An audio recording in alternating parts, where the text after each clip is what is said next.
رئيس الوزراء حكومة فدرالك الصومالية مدن حسن علي قير ويليان وزير حلبانو iyo safiirka dawladda Soomaaliya oo fadhiya wadanka Itoobiya ayaa booqday maxaabiistii Soomaaliyeed ee laga soo daayay xabsida wadanka Itoobiya ujeedada booqashada ra'iisul wasaaraha dalka ugu tagay muwaadiniinta Soomaaliyeed laga soo daayay xabsida wadanka Itoobiya ayaa ahayd sidoo la qaybsan lahaa dareenka farxadeed ee helada iyo maxaabiista ee ku aadan dib u midoobaan sanado kala duwan kadib dadaal dheer oo ay dawladda Soomaaliya ku bixisay ayaana suurta gelisay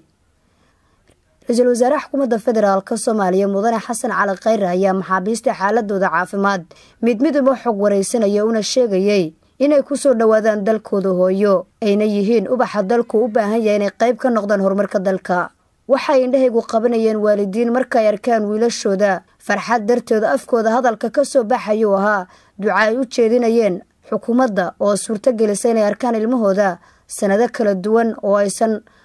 ka hayn aqbaar ku aadan nolol iyo geeri mid ay ku sugan yihiin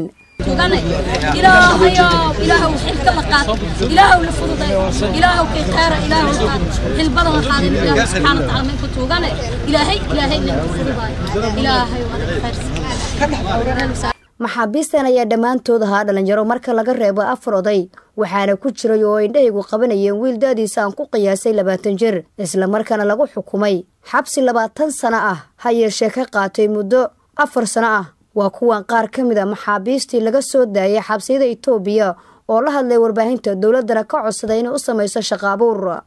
anuna ma codsadaanahay waan isku muuqufnaa isku qalbinaana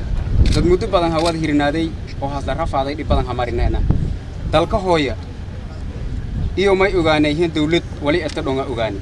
markuu may codsadayeen ani shaqo abuurna nin sameeya oo dawladana ku codsadayeen nana shaqaalay oo danaha anagii aanan aadinba nin walba ina dalkiisa wax u dhaantay ayna jirin waxaan leeyahay markaa nin walba dalkaaga hooyo ku soo noqo wax ku dhaama ma jiro wax macnaheedu maanta waad aragtaan anna wax maxaabiis mineen waana la soo qaaday dawladda halkaasna keentay meesha doontaa wax ka cunabay nasay ilaa inta shaqo leeydi qabanayana guri bayna siisay dhul bayna siisay waxayna daryeel bayna siisay waxay noo qabatay waxaan macnaheedu aan nafreen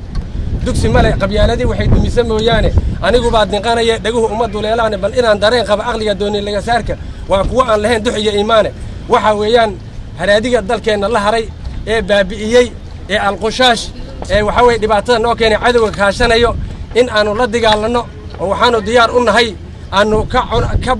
cirib jarno yaanu dagaal u nahay dhiig dhalinyarada Soomaaliyeed meel kasto joogto dal iyo dibad waxaan u gudbinayaa in qarannimadu waxa ay tahay la ogaado